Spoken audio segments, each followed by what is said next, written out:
Hello friends, success with Santosh channel में एक बार आपका फिर से स्वागत है। मैं संतोष कुमार श्रीवास्तव लियो वाइगोत्स्की की क्लास के साथ आपके समक्ष उपस्थित हूँ। हम संज्ञानात्मक विकास पढ़ रहे हैं। हमने जीन पियाजे को पढ़ लिया है, हमने ब्रूनर को पढ़ लिया है और आज अंतिम संज्ञानात्मक विकास की अंतिम क्लास है जिसमें हम वाइगोत्स्की को देखेंगे। लेकिन क्लास शुरू करने से पहले आपसे रिक्वेस्ट है कि आप हमारे चैनल को लाइक, सब्सक्राइब और शेयर कीजिए जिससे अधिक से अधिक लोग इसका लाभ उठा सकें। यदि आपको कोई चीज़ समझ में नहीं आती है तो आप उसे कमेंट करके अवश्य बताइए कि यह चीज़ मेरी समझ में नहीं आ रही है। हम उस चीज़ को अलग से एक्सप्लेन करके समझा देंगे। हम जो भी पढ़ा रहे हैं, मेरा पहला उद्देश्य यही है कि हम कॉन्सेप्ट आपको बताएं।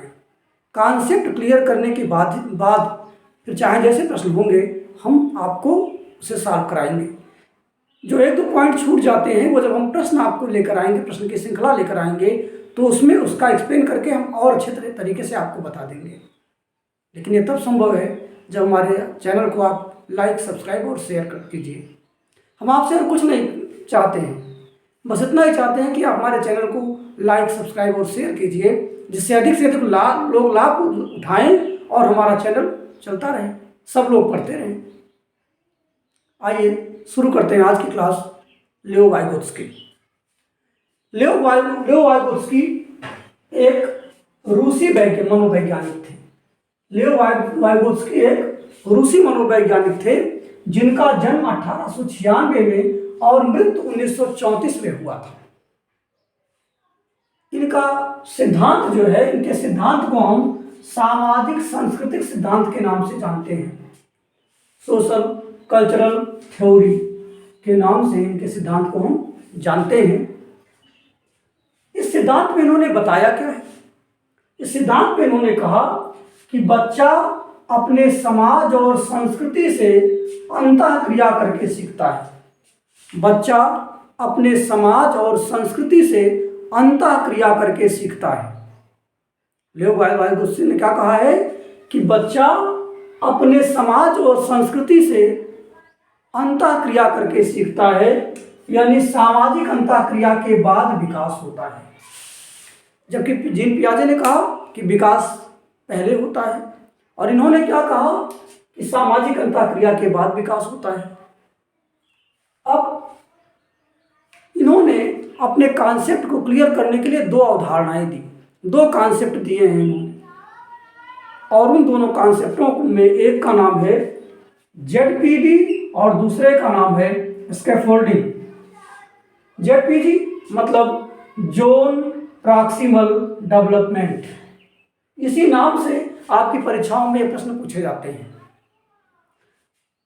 समीपस्थ या निकट विकास का क्षेत्र, समीपस्थ या निकट विकास का क्षेत्र। लेकिन उससे पहले आप जो इन्होंने कहा है इसको समझिए। क्या कहा है कि बच्चा अपने समाज और संस्कृति से अंतःक्रिया करके सीखता है। इसका क्या मतलब है? आपका एक परिवार है तो आपने जब कोई चीज़ सीखी तो अपने परिवार से सीखी ना, अपने परिवार की अंतःक्रियाओं से सीखी ना। पहले आप अपने परिवार में सीखते हैं, परिवार को फिर समाज में निकलते हैं, विद्यालय जाते हैं, वहाँ हर चीज़ आप सीखते हैं।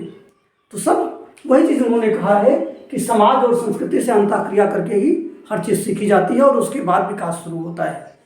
ये इसमें जो चीज़ें कही जा रही हैं ये सब लियो वाइगोत्स्की के अनुसार ही हम आपको बता रहे हैं।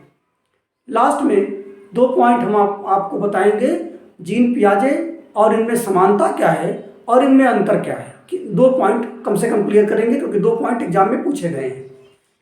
पहले इसको समझिए। अब जेडपीडी की बात करते हैं, जोन प्रॉक्सिमल डेवलपमेंट, समीपस्थ निकट विकास का क्षेत्र। ये क्या है? वास्तविक विकास और संभावित विकास स्तर के बीच का अंतर। क्या है ये जोन प्रॉक्सिमल डेवलपमेंट? क्या है?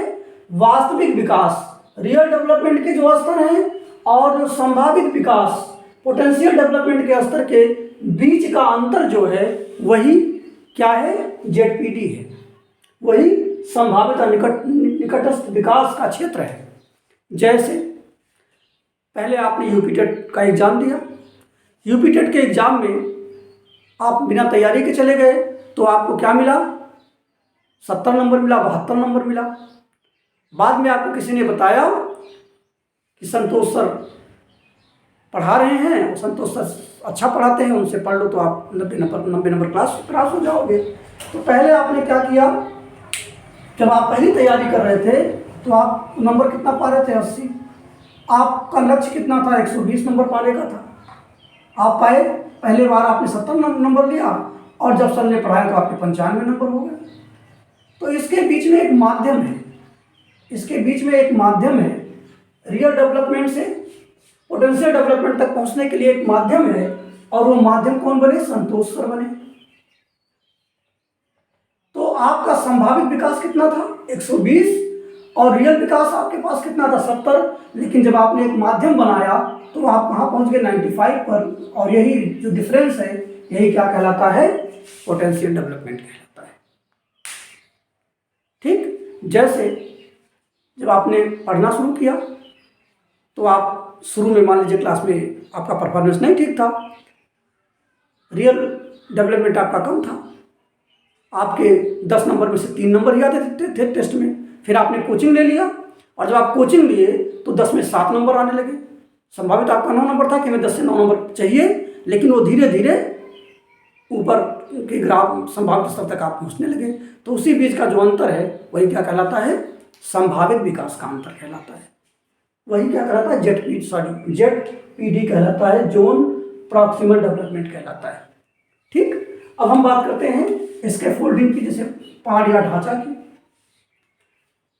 देखिए, जब आप कोई चीज़ सीखते हैं तो बिना किसी सहायता के नहीं सीखते, बिना किसी गाइडेंस के नहीं सीखते। तो इसके फोल्डिंग यही बताता है कि वयस्कों द्वारा दी जाने वाली सहायता, MKO याद रखिएगा। MKO का मतलब क्या हो गया, मोर नॉलेज अदर। जो आप दूसरों से ज्ञान प्राप्त करके करते हैं, जो आप दूसरों से ज्ञान प्राप्त करके करते हैं, टीचर से, पेरेंट्स से, आदर से, दूसरों से जो आपको ज्ञान मिलता है, वो क्या है, इसके फोल्डिंग है। जैसे आपको साइकिल चलाना है तो किसी ने आपको साइकिल चलाना सिखाया होगा, तभी आपने सीखा उसको। आपको बाइक चलाना है तो बाइक चलाना किसी ने आपको सिखाया, कार चलाना है तो आपको कार चलाना किसी ने सिखाया, मैथ्स आपको पढ़ना है तो मैथ्स के क्वेश्चन सॉल्व करना किसी ने सिखाया आपको। तो इसके फोल्डिंग क्या है, जो टेम्परेरी हेल्प आप की जाती है और जो गाइडेंस किया जाता है, उसी को हम क्या कहते हैं, इसके फोल्डिंग कहते हैं। अगर जो आपसे पूछा जाए कि लेओ वाइगोत्स्की के सिद्धांत के अनुसार टीचर, पेरेंट्स, या अगर जो हम किसी की हेल्प ले रहे हैं तो वो क्या है, तो वो है इसके फोल्डिंग। पहाड़ या ढांचा है जो आपका निर्माण करते हैं। ढांचे पे क्या होता है, किसी चीज़ का ढांचा बनाने के लिए, जैसे मान लो हमें एक किसी चीज़ का निर्माण करना है, तो निर्माण करने से पहले हम उसका एक ढांचा बनाते हैं ना। कैसे बनाते हैं, किसी की हेल्प से बनाते हैं।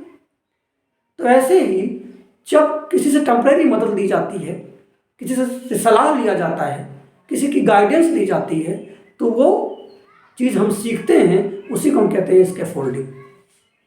अब आइए भाषा के बारे में हम बात करते हैं। लेओ वाइगोत्स्की ने 3 चीज़ों पर ज़्यादा जोर दिया है। एक तो हो गया आपका समाज, एक हो गया आपकी संस्कृति, और तीसरी हो गई आपकी भाषा। अब हम भाषा के बारे में बात करते हैं। भाषा और चिंतन शुरू में अलग अलग, बाद में एक साथ। इन्होंने कहा, भाषा के बारे में उन्होंने क्या कहा कि भाषा और चिंतन शुरू में तो अलग अलग रहते हैं, लेकिन बाद में एक साथ हो जाते हैं। जबकि पियाजे ने कहा था कि भाषा और विकास एक साथ होता है, एक साथ होता है, शुरू में एक साथ होता है भाषा और चिंतन एक साथ। लेकिन इन्होंने क्या कहा कि भाषा और चिंतन दोनों अलग अलग होते हैं, लेकिन बाद में एक साथ होते हैं। जैसे जब आप कोई चीज़ सोचते हो, कोई विचार करते हो, तो आप जिस भाषा को सीखे हैं उसी भाषा में विचार करते हैं ना। जैसे मान लो कि हमें किसी चीज़ के बारे में विचार करना है। फॉर एग्जाम्पल, मान लो हमें सोचना है कि मोबाइल हम कैसे चलाते हैं, मोबाइल कैसा यंत्र है, यूट्यूब कैसे चलाना है। तो ये सब हम इंग्लिश में नहीं सोचेंगे ना। इसको सोचने के लिए, विचार के लिए जिस भाषा को हमने सीखा है उसी भाषा में सोचेंगे। ठीक है ना। तो उन्होंने कहा कि पहले भाषा आती है, फिर चिंतन होता है और उसके बाद दोनों एक साथ होते हैं। ठीक है ना, लेव वाइगोत्स्की ने ऐसा कहा है। अब देखिए दूसरा उन्होंने क्या कहा कि पहले भाषा और फिर विचार। उन्होंने कहा कि पहले हम भाषा सीखते हैं, बाद में उससे संबंधित विचार करते हैं। जिस भाषा को हमने सीखा है बाद में उसी में हम विचार करते हैं।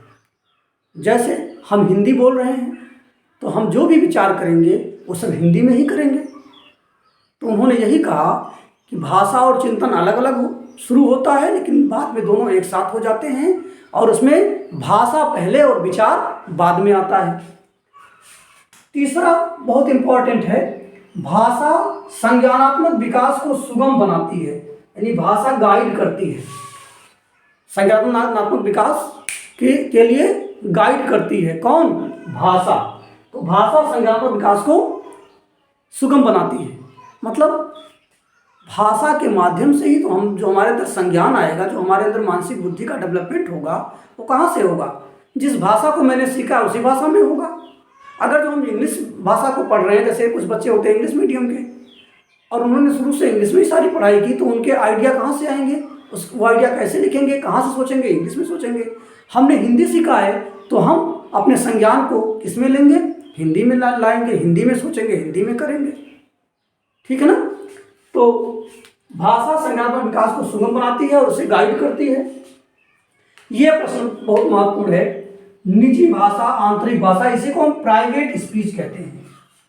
क्या मतलब है? कि बच्चा अपने ही कार्य करने के लिए जो निर्देश देता है। जैसे आप कोई कार्य कर रहे हैं तो आप उस कार्य को अपने आप को बोलते जाते हैं। तो इस कंडीशन में आप क्या करते हैं? अपने आप को निर्देश देते हैं। जैसे मान लो आपको कोई चीज़ पर कोई पढ़ाई करनी है तो आप खुद बोलेंगे, अरे मेरी ये किताब कहाँ रखी है। पहले आप उस किताब को ढूंढ रहे हैं, बाद में उस किताब को खोल रहे हैं, उस किताब को पढ़ रहे हैं। तो आप क्या कर रहे हैं? अपने ही कार्य को आप निर्देश दे रहे हैं और इसी को हम कहते हैं प्राइवेट स्पीच। इसी को हम क्या कहते हैं? Private speech. और इसी के नाम से प्रश्न पूछा जा चुका है कि एक लड़की जो टेंट कर रही है वो स्वयं से बात भी कर रही है, तो लेव वाइगोत्स्की के अनुसार उसने किस भाषा का प्रयोग किया है? तो निजी भाषा या आंतरिक भाषा या प्राइवेट स्पीच। जो निर्देश आप अपने कार्य के लिए स्वयं को देते हैं, उपयोग करते हैं, वो क्या कहलाती है? निजी भाषा या आंतरिक भाषा कहलाती है। ठीक है ना। इसका स्क्रीनशॉट ले लीजिए, फिर हम आगे जीन पियाजे और उसमें समानता बताते हैं।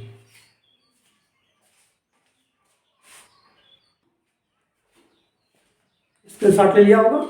चलिए अब कुछ मुख्य पॉइंट और देख लीजिए। यह भी प्रश्न पूछा जाता है एग्जाम में, बालक कैसे सीखता है? लेव वाइगोत्स्की क्या बताते हैं कि बालक सांस्कृतिक उपकरणों जैसे मैप, भाषा, कैलकुलेटर आदि के द्वारा सीखता है। जैसे अगर जो आपको किसी जगह के बारे में, किसी संस्कृति के बारे में जानना है तो आप क्या करेंगे? मैप का इस्तेमाल करेंगे। किसी विशेष क्षेत्र के बारे में जानना है तो वहाँ की लैंग्वेज भी आपको आनी चाहिए, अगर जो आप जाके उसके बारे में जानना चाह रहे हैं। गणना करनी है तो कैलकुलेटर आदि। तो ये सब क्या कहलाते हैं? ये सब सांस्कृतिक उपकरण कहलाते हैं। लेव वाइगोत्स्की के अनुसार ये सब क्या है? ये सब सांस्कृतिक उपकरण हैं और इन्हीं के द्वारा बालक सीखता है। अगला, जीन पियाजे और लेव वाइगोत्स्की, ये समानता है। जीन पियाजे और लेव वाइगोत्स्की दोनों की ये समानता है कि दोनों ने सीखने की समझ को पैसिव प्रोसेस से एक्टिव प्रोसेस में ट्रांसफर किया है। यानी बालक भले ही पहले निष्क्रिय है, पहले निष्क्रिय से फिर सक्रिय होता है, पहले निष्क्रिय से फिर सक्रिय होता है। फॉर एग्जाम्पल, जैसे मान लो आपको शुरू में आप क्लास में आए, आपको उस विषय का ज्ञान नहीं है, तो आप क्या करेंगे? चुपचाप बैठकर उस विषय के बारे में सुनेंगे, पढ़ेंगे, समझेंगे, और जब वो चीज़ आपकी समझ में आने लगेगी तब आप एक्टिव हो जाएंगे। अध्यापक के पूछने पर उस प्रश्न को तुरंत बताएंगे, तुरंत आप सक्रिय हो जाएंगे। बालक शुरू में क्या है? बालक शुरू में निष्क्रिय है। जब वो उसके अंदर संज्ञानात्मक विकास होने लगता है, समझ आने लगती है, तो अपने हाथ पैर चलाएगा, तब धीरे धीरे एक्टिव होना शुरू हो जाएगा। आवाज़ सुनेगा, आवाज़ को सुनकर अनुक्रिया करेगा, बोलने लगेगा, सब धीरे धीरे। यानी बालक क्या होता है, पहले पैसिव प्रोसेस से एक्टिव प्रोसेस में ट्रांसफर किया है, दोनों ने इसको माना है। अब देखिए अंतर भी देख लीजिए, अंतर पूछा गया है। जीन पियाजे स्वतंत्र प्रयास द्वारा दुनिया के अनुभव पर जोर देते हैं। बालक कैसे सीखेगा, अपने स्वतंत्र प्रयास से सीखेगा, खुद देखेगा, खुद जानेगा, स्वयं करके सीखेगा। जबकि वाइगोत्स्की कहते हैं कि संज्ञानात्मक विकास को सामाजिक मध्यस्थ प्रक्रिया के रूप में इन्होंने कहा है कि बालक कैसे सीखेगा, बालक को कोई बताने वाला होगा, बीच में कोई मध्यस्थ होगा। जैसे हम आपको पढ़ा रहे हैं तो हम आपको आपके और इस विषय के बीच में मध्यस्थ हैं। बाल विकास और आपके बीच में मध्यस्थ कौन है, संतोष सर हैं, क्योंकि वो आपको समझा रहे हैं और तब ये चीज़ आपको आ रही है। तो इन्होंने क्या कहा कि संज्ञानात्मक विकास के लिए जरूरी है कि कोई मध्यस्थ होगा, कोई हेल्प करेगा, तभी हमारा संज्ञान यानी संज्ञानात्मक विकास हो पाएगा। इस तरह से आज लियो वाइगोत्स्की की क्लास पूर्ण हुई। अब हम आगे नेक्स्ट टॉपिक के साथ मंडे को आएंगे। कल हम कोशिश करेंगे 10 प्रश्नों की श्रृंखला लेकर हम आएंगे। कल क्लास आप मिस नहीं करेंगे। कल हम 10 प्रश्नों की श्रृंखला के साथ आपके समक्ष आएंगे, चाहे रिकॉर्डेड फॉर्म में भेजें और चाहे लाइव क्लास में, जैसा भी संभव होगा वैसा करेंगे, क्योंकि कल कुछ प्रयोगात्मक परीक्षाएं हैं विद्यालय में, तो कल भी जाना है महाविद्यालय। इसलिए हम आपका ये 10 का दम जो हम लेकर आएंगे वो यदि रिकॉर्डेड फॉर्म में भेजना होगा तो रिकॉर्डेड फॉर्म में भेज देंगे, अदरवाइज लाइव क्लास ले लेंगे, जैसा भी संभव होगा। कल की क्लास को मिस नहीं करेंगे। कल जैसे ही अपडेट होगा तुरंत आप उस क्लास को देखिएगा। वहाँ से ये जो प्रश्नों की श्रृंखला है, इस प्रश्नों की श्रृंखला अति महत्वपूर्ण प्रश्नों की श्रृंखला है। इसमें से हूबहू प्रश्न आपको परीक्षाओं में मिल सकते हैं, या जो हम एक्सप्लेन करेंगे उसमें से मिलेंगे। यदि आप हमारी पूरी क्लास देखेंगे और प्रश्न देखेंगे तो निस्संदेह आपको सफल होने से कोई नहीं रोक सकता। हमारे चैनल को लाइक, सब्सक्राइब और शेयर कीजिए। आज की क्लास में बस इतना ही। धन्यवाद।